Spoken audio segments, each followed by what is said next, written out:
Thanks, Tim. Sorry, I'm helping with sound and video today. So, Tim, I appreciate that. I want to say what Tim said because it's really important and it's really cool. The California mission offering that we get to participate in makes a huge difference for churches who are looking to do ministry and are looking to help serve their communities.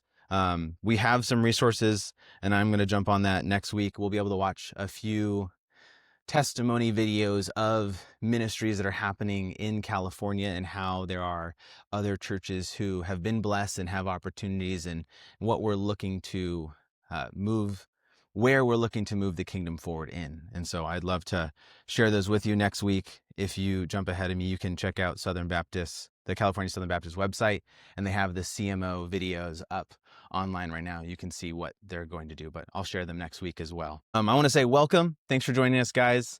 So my name is Dalton. If you haven't met me, I am the pastor here at Ojai Valley Baptist Church. For all of you who do know me, it's great to see you guys again. Last Sunday, we started a new series of messages, and we're actually working through Ruth. And so I saw what we were reading through in our Bible study, and I thought that's an amazing book of the Bible that not a lot of people touch on. And it's only 4 chapters, so you guys don't have to hear me talk too much about it. And so we're starting into chapter 2 today, but for those of you who weren't able to make it before, we're going to do a debrief and talk about chapter 1, and then we'll move forward. And so the idea, as we're going through it, I'm going to switch from that to the book of Ruth. I want to start off with a question like we did last week. And so it's, how do you trust, or really, how do you know that God is in control when it looks like he's not? You can think about that for your own life. In the book of Ruth, there's a pretty tragic event. There's a pretty tragic family circumstance that our main characters go through. And so we're going to do a quick recap, and we'll bring you up to speed on chapter 1, what happened, and then we'll jump into chapter 2. But first, I'll pray for our time. God, thank you for the opportunity that we have to see your word, see the words that you have said that are important for us to be able to follow you, to learn about you, and to be able to live out the commands that you've asked us to live out. Lord, you not only give us instructions in the Bible, but you give us encouragements, and you give us opportunities to be blessed and the opportunities to bless others through your words. And so I ask, as you speak through me and use me today, allow these words to be from you, not from me. Allow these to be a blessing and an encouragement for those who are here to listen to them today. God, we thank you for the opportunity to meet together here, to be able to be a church here in California, despite all of the heavy and difficult circumstances we face here in the state. We give you praise for walking forward with us and for making a path for us to go toward. We give you praise for this time we have together as the church. And we pray all these things for your glory, God, and in the powerful name of Jesus Christ. Amen. So I'm going to introduce the characters from the story. First, we have Elimelech. This is the father of the family, the husband of Naomi, who we'll hear a lot more about. So Elimelech actually means, you see, my God is king. And so this Jewish man who lived in Bethlehem, this is where Jesus would later be born. This is where the lineage of Jesus was coming through. Well, this is, by the end of the series, a lot more connections from Elimelech to Jesus, but in this specific thing, it's a man who, the name means my God is king, but unfortunately, as we read through chapter 1, you can see that he didn't actually act that way. When we think about king, we think about someone who's in control. And back then, you may hear some names now, but back then in ancient Israel, it was really purposeful when you named your child. So they often set a vision for your life. When your parents named you, they said, this is the direction I want you to go. This is what I'm seeing God do, especially in Israel. This was a significant name. The idea was there's a devout commitment from these people for his parents to say to Elimelech, you'll have a devout commitment to God. But during his commitment, during his life, after he had married Naomi, there was a sudden famine that hit the land. And Elimelech started to question, what am I doing? Where am I supposed to go? How do I follow this God if he's not providing? And he started to consider his own solutions for the problems he was facing. Now, this family was probably something that hit people in Israel because of their rebellion. We talked a little bit last week about how there's a cycle of the people of Israel. Even though it's not stated in the text specifically, there's a handful of clues that we see a pattern. I'm going to show a little image for that. And so you'd see the people of Israel giving into idolatry, worshiping something other than God. God would allow them to be taken over, controlled. It would lead to them crying out for God. He would deliver them and provide for them, and they would end up being comfortable and doing it all over again. So this is probably in the midst of that cycle of hey, we've been worshiping something else, and then now our provision from God, we've stepped away from that. And so that's probably where this famine is coming from. Again, we don't have the specifics, but we do know famine is no food. The crops are not producing. The land is crying out to God. The people are crying out to God. But instead of Elimelech leading his family in faith and staying where God has placed them, he took matters into his own hand, and he moved his entire family to another land, to a place called Moab, in search of food, really. And so we can look at the map here. We have the red arrow from Bethlehem, north of the Salt Sea, and he took them all the way around and down. And that was probably about a week's journey for them. And so this is him saying, hey, this is a 60-mile walk for us, guys, but we'll be provided for. Come on, family, let's get up and go. We're going to move our whole life because I don't know what's going to happen. And I feel like my job as father is supposed to take care of you. So come with me. We're going to set up a new life, and we'll have provisions. Hopefully God will bless us there. And so this was Elimelech trying to say, I think I have a good idea. I've worked out the details. I think we can make it. But I'm assuming, like you other husbands, I think I have really good ideas sometimes. And then I just move ahead and unfortunately find out on the back end, that's actually not a good idea. I wasn't checking in with God when I said, oh, this is what I think we should do. And then I have to pay for those consequences. And so that's what happened to Elimelech. So like Elimelech, we can get ahead of God's leading and take matters in our own hand. And the way that Elimelech paid that price was with his life. Now, we also have Naomi. This was his wife. Her name actually meant pleasant. And so what we can tell from her beforehand, she was a woman of faith. She was willing to follow her husband, uprooting their family and their life. She was willing to go on and follow him, to not argue. We don't hear a bunch of questions from Naomi as she went with him. So she helped pack up their things and move. I know this is a hard thing for me to say from my position, but if you're married as a wife and your husband says, hey, we've got an idea, we're moving east, it's cheaper, I know it's hotter, but we got to find a new church and some new friends, we're going to go. I know that it seems weird, but the financial squeeze here in California is too much now, and we have to go. Do you think you would willingly jump on board and follow? Would it be easy to say, yeah, you're the husband, you're the leader of our family, let's do it? Or would you have questions? Would you say, I don't know, is this really right? Now, questioning isn't in itself bad, but a timely question will help versus discourage. Maybe Naomi could have said something, hey, husband, honey, do you think God is asking us to move? Did you check with him? Versus, just saying, this doesn't seem like a good idea. Are you sure? Did you think this through all the way? So maybe she did ask. Maybe she checked in to see if he checked with God. But the text doesn't tell us. Ooh, getting used to this. So not only do we have these important names for Naomi and Elimelech, but also their children. We see Mahlon, sickly, weak, Chilion, wasting away. These parents probably had kids and they said, oh, I don't think they're doing well. They probably didn't look well and healthy from the start. Now, as this family gets settled and they go to Moab, Elimelech dies. He passes away. He set up his family in a whole new town with a whole new community, and then he passes. And Naomi and her sons are left there to continue what they were trying to start. You can imagine how everyone was feeling, thinking to themselves, what do we do? The person who moved us here, who is leading this, they're gone.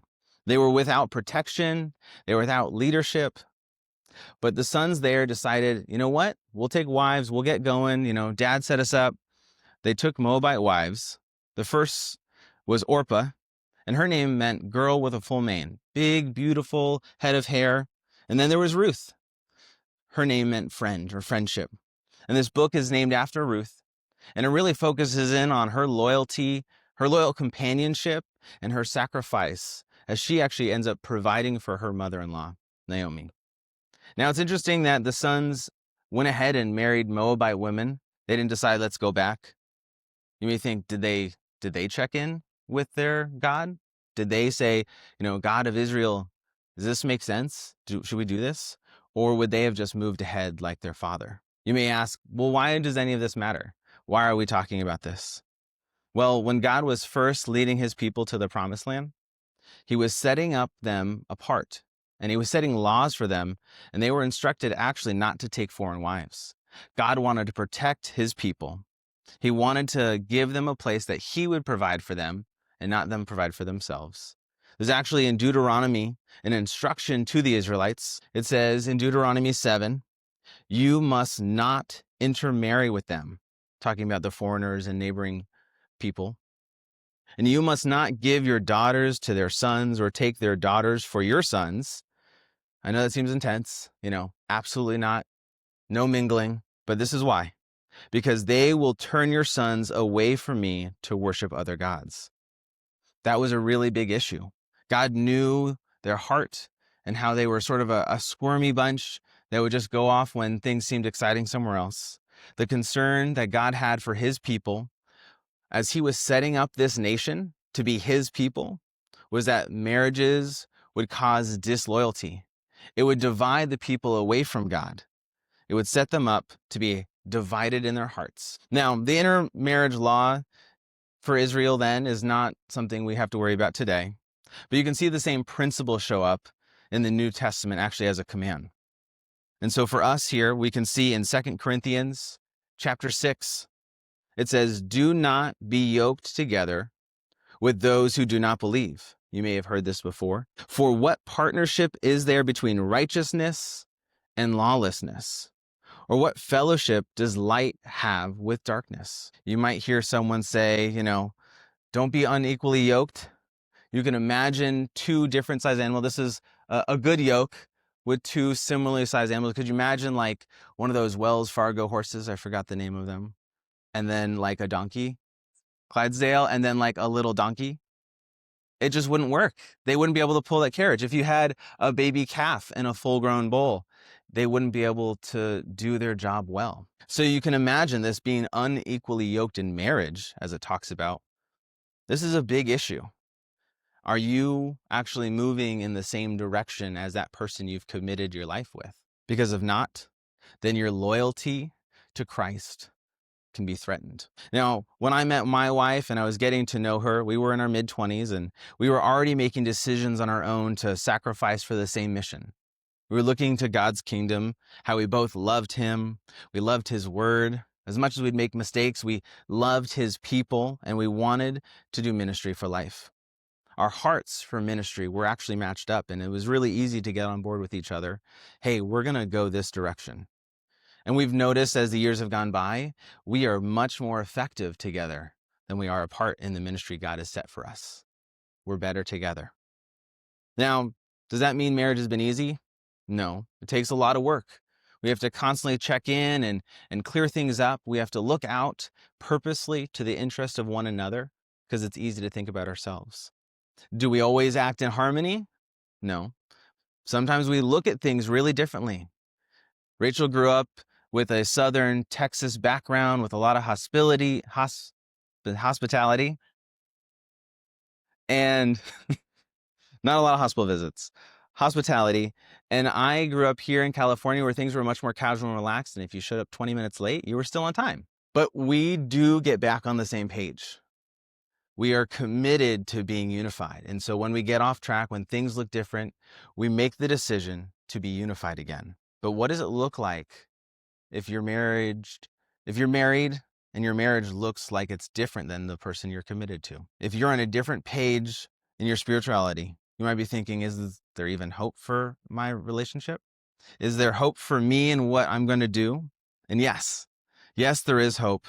In fact, the whole story of Ruth The initial tragedies actually set them up, and it is all hope afterwards. And so it's not something that you say, oh, well, this is it. It's something you say, all right, let's see God work. Now, after Elimelech dies, his sons, they both get married. And after living in Moab for about 10 years, both sons end up passing away as well. And so then there are 3 widows left. There are 3 widows, Naomi and her 2 daughter-in-laws, or daughters-in-law. And then at a certain point, they're there and they say, you know what? Or Naomi really on her own decides, I'm going to go back to my previous home. I'm going to go back to the provision, the protection I saw in Bethlehem. And she decides to go. She probably heard of provision again. She heard of some type of protection and provision back in the land she had left. And so the 3 widows began their journey. Naomi tries to talk to her daughters-in-law, tells them, you should stay here, stay in Moab, because it's too risky for them to return, to go back to Bethlehem with them. Now, they would be foreigners and they would be left unprotected, really, without husbands in this new land. You know, it switched roles now. Naomi says to them, there's more for you here in Moab. You have the opportunity to remarry, to have a family. These are your people, your gods. Now, maybe she was really looking out to their interest. Maybe she was looking out to their needs above her own, being misery loves company. But maybe she was not wanting to risk her reputation. Someone who went out full of life and came back with foreigners to take care of. Maybe she didn't want to risk sticking her neck out to get them help as they were there. So I'm going to refresh reading this section that I just sort of explained, and then we'll get in the text of chapter 2. So Ruth, chapter 1, verses 14 through 22, it says, again, they wept loudly, and Orpah kissed her mother-in-law, but Ruth clung to her. Naomi said, look, your sister-in-law has gone back to her people and her God. Follow your sister-in-law. But Ruth replied, do not persuade me to leave you or go back and not follow you. For wherever you go, I will go, and wherever you live, I will live. Your people will be my people, and your God, my God.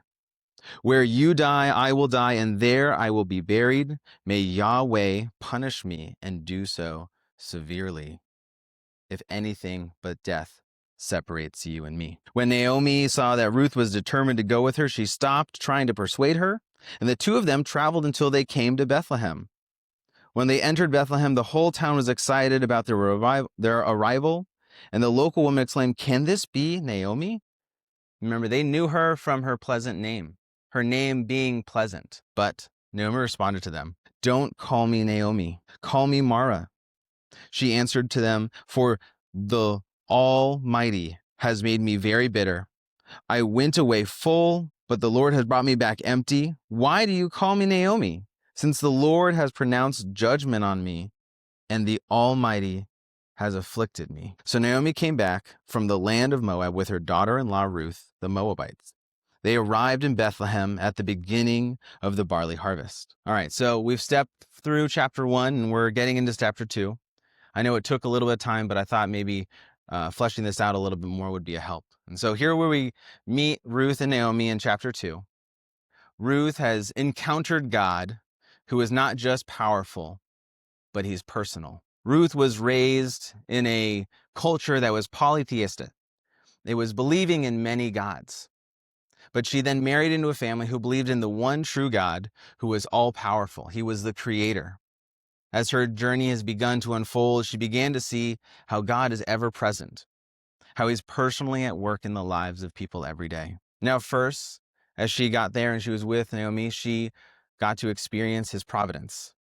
Providence has its definition for those of you who may not know or see the context. It's God's activity throughout history in providing for the needs of human beings, especially those who follow him in faith. And this is from the Encyclopedia of the Bible, the Baker Encyclopedia. But it's God's activity through history providing for the needs of human beings. So she saw God's provision for her. And we can watch God's providence play out for her. So in Ruth chapter 2, we'll start with verse 1. Now Naomi had a relative on her husband's side named Boaz. He was a prominent man of noble character from Elimelech's family. Ruth, the Moabitess, asked Naomi, Will you let me go into the fields and gather fallen grain behind someone who allows me to? Now, Naomi answered her, go ahead, my daughter. Now, this practice was actually called gleaning. This was a practice of collecting excess grain or produce through the fields after a harvest has gone through, after everything had been harvested already. Ruth was asking Naomi's permission to gather grain behind those who were reaping. They were already working the fields, and Naomi was just going to follow behind and see if anything was left. So this would have been in the local field, wherever they were living at the time in Bethlehem. And this was like we read, a harvest of barley. Now, this wasn't actually unusual for someone to do. God had actually commanded his people to leave some of their produce for those who were in need. There's a reference you can see in Deuteronomy 24, I'll read through. You actually also find this in Leviticus chapter 19. But in Deuteronomy it says, when you reap the harvest in your field and you forget a sheaf in the field, do not go back and get it. It is to be left for the resident alien, the fatherless, and the widow, so that the Lord your God may bless you in all the work of your hands. When you knock down the fruit from your olive tree, do not go over to the branches again. What remains will be for the resident alien, the fatherless, and the widow. When you gather the grapes of your vineyard, do not glean what is left. What remains will be for the resident alien, the fatherless, and the widow. Remember that you were slaves in the land of Egypt. Therefore, I am commanding you to do this. This was a practice of the people of God. You were once a foreigner in the land. This is what God was telling them. You were fatherless, you were a slave, you were a resident alien, and I provided for you. I want you to do the same for the people in your land now. This could seem really strange. It could be strange to us. I mean, that's why we have boundaries with fence lines, right? That's why we have our property ends here and your property is on the other side. Build a second fence. We'll both have our own fences, and this could be no man's land in the middle, but it's not your land. Now, this actually stood out to me. My wife and I, or our family, went to Michigan just a couple months ago, and as we were going through and driving through the small part of town where her family lived, we would see yard that just flowed into other yards. No fence lines. I was like, but how do you know? Like, how far can you kick your ball, or how far do you mow your lawn? And it was, land and even like fields of crops that just flowed from one to the next with no markers, no fences. It seemed really weird to me. Like, how would you not know what yours is to take care of? But I look along the lands actually of the Highway 126. This is a Google Maps photo. I've been driving this for years, and I realized such a stark difference of like, hey, this is my land. You zoom in, you can see someone's name, like, that's my farm. Those are my crops. I've heard if you even pick up oranges that have fallen on the other side of the fence, you can get in trouble because they're not your oranges. They weren't growing on your land. And so it's just so weird to me that, hey, look at these people. Look at God's people who were specifically told, leave it for the foreigners. Leave it for the people who don't have their own land to take care of themselves. Now, our fences, they communicate, stay out. This is my property. These are my fruit trees. But God had instructed his people to live differently. He provided for them, and he didn't want them to be greedy. This is really foreign to our way of life now, isn't it? But in those days, this was a part of life. So Naomi had told Ruth, go ahead. We jump back into verse 3. So Ruth left her and entered the field to gather grain behind the harvesters. She happened to be in the portion of land which was belonging to Boaz. Mentioned it was a relative to Elimelech, who was from Elimelech's family. So it mentions this twice now. He's connected. Then you may think, wow, that's a pretty cool, coincidence. That's pretty lucky that they happen to be able to go to his field. But this is what, we would say is actually providence. This is God at work here. In the NIV, the translation reads specifically, as it turned out, she found herself working in a field belonging to Boaz, who was from the clan of Elimelech. God's law provided for foreigners, and it would have been at any field, but these resident aliens could glean from the land behind the harvesters, and then specifically God guided Ruth to the field of a man named Boaz. Kind of sounds like the beginning of the movie. I just signed up for this class, and I turned around to look for who my partner was, and it's you! I haven't seen you in so long. Or I've always wanted to try this restaurant and everyone's talking about it. And I just happened to sit in and my server was, oh, no way. I haven't seen you. Let's not miss this point though. We get to see that God's provision is there. And we get to see that God used Boaz, who was from the clan of Elimelech. It was so specific. He was a part of the family, a relative. Someone like to call this coincidence, but really, this is God working. Now, often my wife and I have left church gatherings and we've said, wow, it feels like the pastor spoke directly to me. That worship song is exactly what I needed. How did they know what was going on and what I needed to hear? Do you think they're listening to our conversations like our phones? Maybe someone's spying on me from church and they knew what I was going through and I really needed help. Well, they're not. We're not, but God knows. And that's his providence at work. That is how he is working to connect what he wants to do in your life to what you're experiencing. Because God is all powerful, we have to be open to close encounters like this, like the women Ruth and Naomi got to experience.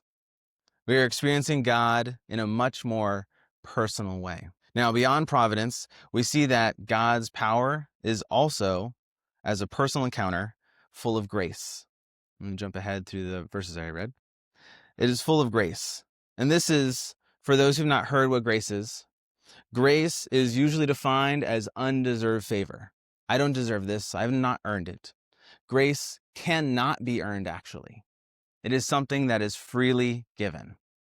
So as you think about God having grace on Ruth and Naomi, they've not earned anything. They've not been amazing followers of God in a way that they have earned this blessing, the same way that we don't earn our blessings from God. As we jump back in, we'll look at verse 4. So later, when Boaz arrived from Bethlehem, he said to the harvesters, "The Lord be with you." "The Lord bless you," they replied. This is a man of God. He is setting the pace for his workers. And these are people who respected him and respected what he did, and they reciprocate this greeting. Now, Boaz asked his servants, and we go in verse 5, who was in charge of the harvesters, "Who's the young woman? Whose young woman is this?"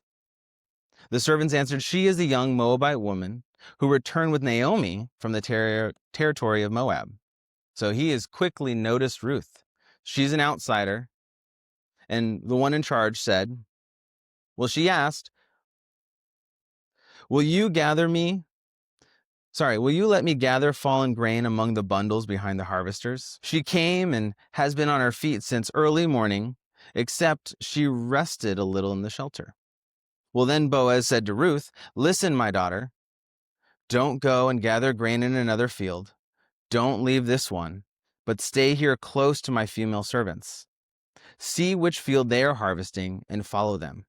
Haven't I ordered the young men not to touch you? When you are thirsty, go and drink from the jars and that the young men have filled." Boaz here is showing her such kindness. It is not just you can pick up after, but there is more that he's providing for her already. And her response, in verse 10, she fell face down, bowed to the ground, and said to him, "Why have I found favor with you so that you notice me, although I am a foreigner?" She is a foreigner. She's young, but her character is humble and courteous. She is hardworking. This is God's grace and provision for her. Boaz answered her, "Everything you have done for your mother-in-law since your husband's death has been fully reported to me. How you left your father and mother in your native land and how you came to a people you didn't previously know." Only Naomi could have been the one to really share this news. This young woman's character was spreading around town. Ruth's kindness to Naomi was being repaid in Boaz. You can see how even though God here unnamed, he's working through Boaz. It is his grace for her as she has chosen to follow him. And the next thing we see from God, we see his protection. Ruth is encountering God's protection. In Ruth 2:12, "May the Lord reward you for what you have done, and may you receive a full reward from the Lord God of Israel, under whose wings you have come for refuge." Now, if you look for cute, being under wings, there's too many photos, but, we'll just stay with this one. So a bird in shelter, a bird being cared for. This is a mother taking care of her young. This is the way that they represent God loving and caring for his children. There's refuge, protection, provision. God is portrayed here as the mother bird sheltering a young and fragile girl. Now, the same imagery is actually used about 250 years later by King David. In Psalms, you can see several different narrations. A couple verses are 17:8, protect me as the pupil of your eye, hide me in the shadow of your wings. We have Psalm 36:7, how priceless your faithful love is. God, people take refuge in the shadow of your wings. Psalms 57:1, be gracious to me, God. Be gracious to me, for I take refuge in you. I will seek refuge in the shadow of your wings until danger passes. In Psalms 61:4, I will dwell in your tent forever and take refuge under the shelter of your wings. Now you may look at a bird and be like, that's not going to protect me. But when you think about this is God and his wings and his protection, it is total protection. It is total provision. The security and the safety and the peace that is found, it is only found in this place of refuge. And Boaz calls a blessing over Ruth in this way. And so Ruth responds, verse 13, my Lord, she says, I have found favor with you, for you have comforted and encouraged your servant, although I am not one of your female servants. At mealtime, Boaz told her, come over here and have some bread and dip it in vinegar sauce. So she sat beside the harvesters, and he offered her roasted grain. She ate and was satisfied and had some left over. Here she is alone, far from home. People would have been suspicious of this foreigner, but Boaz secured a place for her amongst the people. He ensured her protection and her provision. He invited her in. Boaz made sure that Ruth had more than enough, and she got to understand her position that she had with Naomi. And then, back to work. In verse 15, when she got up to gather a grain, Boaz ordered his young men, let her even gather grain among the bundles and don't humiliate her. She can walk with the harvesters now, not just gleaning. This is, grace. This is extra provision. This is not something even her hard work is earning. This is beyond what the law had said. Boaz is being extra generous in this way. You can see what he's doing. He's extending more than food even in this point. He's giving her a place of belonging. And really, Ruth had taken a major risk. She had left her people. She had told Naomi, your people will be my people. And here we are. God's providence in that. In verse 16, pull out some stalks from the bundles for her and leave them for her to gather. Don't rebuke her. So Ruth gathered grain in the field until evening. She beat out what she had gathered, and it was about 26 quarts of barley. We don't really know that specifically in that sense of like, what does 26 quarts look like? But this would have been 33 pounds of barley she got that day. She picked up the grain and went into the town. So clearly she's strong.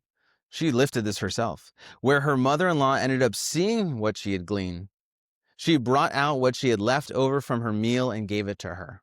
So not only what she had earned or worked for, but also that meal she had extra from. And she was able to bless her mother-in-law. Ruth returned home, and Naomi's emptiness was ended. It must have filled her up, overflowed her with joy, thankfulness, hope. These widows were being cared for beyond anything they could have done themselves. And so if you're looking at this and you're looking at what they're doing, they're responding personally. And so we're to respond personally to God. And so if you're in pain, like Naomi was, remember that God is not finished with you. Remember that God has a plan, and he's working things out. In verse 19, we can continue on. It says, her mother-in-law said to her, where did you gather barley today? Where did you work? May the Lord bless the man who noticed you.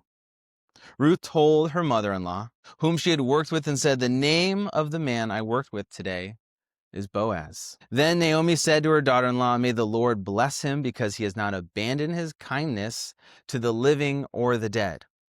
Naomi continued, the man is a close relative. He is one of our family redeemers. Now, Naomi had arrived home to Bethlehem feeling bitter, broken, destitute, but those things are beginning to shift. We don't always see God's hand at work. We don't always know what's going on behind the scenes. Often, really, we don't. Naomi had ended in chapter 1 bitter, not expecting God to do anything but be against her, to judge her. And even now, just within this next chapter, she's realizing she has spoken too soon. So for us, don't let the pain overwhelm you. Don't let your heart shift away from God and his plan for you because hard circumstances come up. Now, I'm glad you're here. Maybe your pain is tied to grief that you're dealing with right now. Maybe it's tied to hurt over someone's actions in your life. Can you imagine having another chance with them? Could you imagine having another chance to see God's hope in your life through this pain? What would it take to believe that God is not finished, that he's not done writing your story? Another response instead, and feeling that pain and walking away, is if you're feeling distance, you can return to grace. You can return to what God has provided beyond your own work. We can look to that in Ruth, verse 21. Ruth the Moabitess said, "He also told me, stay with my young men until they have finished all of my harvest." So Naomi said to her daughter-in-law, Ruth, "My daughter, it is good for you to work with his female servants, so that nothing will happen to you in another field." Ruth stayed close to Boaz's female servants and gathered grain until the barley and the wheat harvests were finished.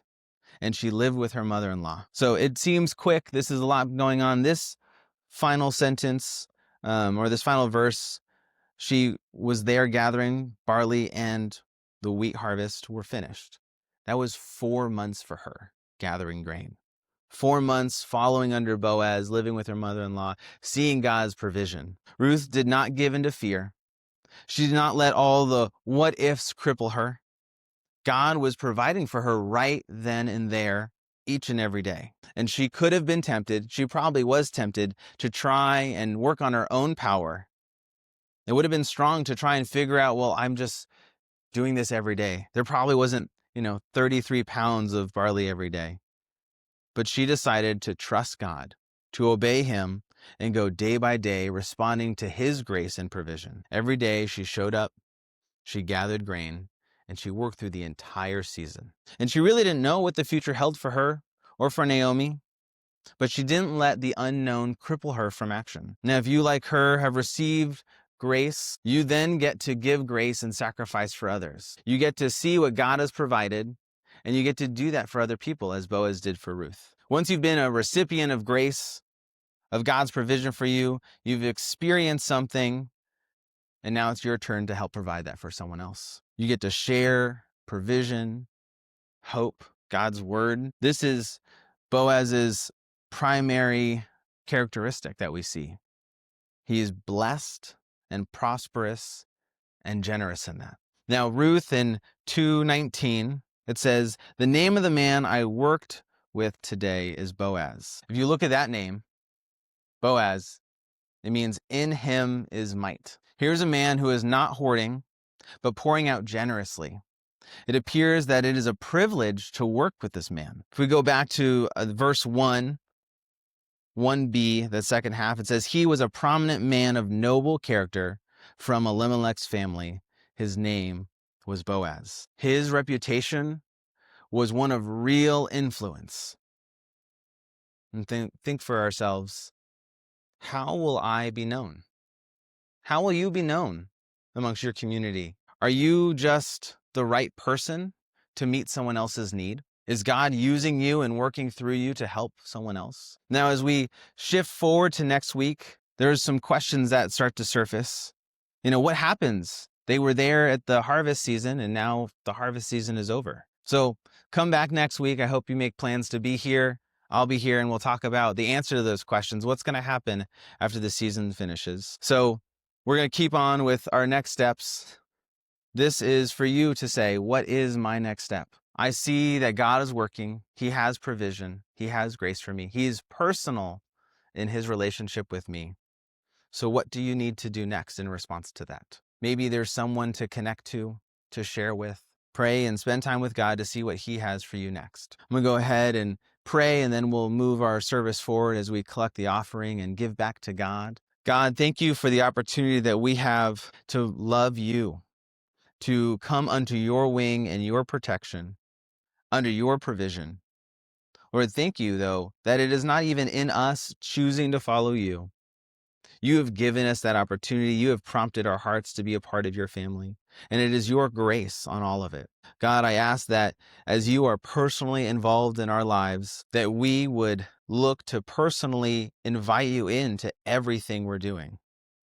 That we give you praise for being the one who provides for us and protects us, that you care deeply about our hurts and our pains, and you look to heal those things. Help us to walk forward, to be people with open eyes who are willing to share the grace that you have poured out on us so that we can pour it out on others. Help us to be willing to sacrifice as you've sacrificed for us and as others have sacrificed to bless us. We ask, God, that you would be with us as we go forward this week. We give you praise for all that you've provided. And we say all these things for your glory, God. And by the power of Jesus' name, amen.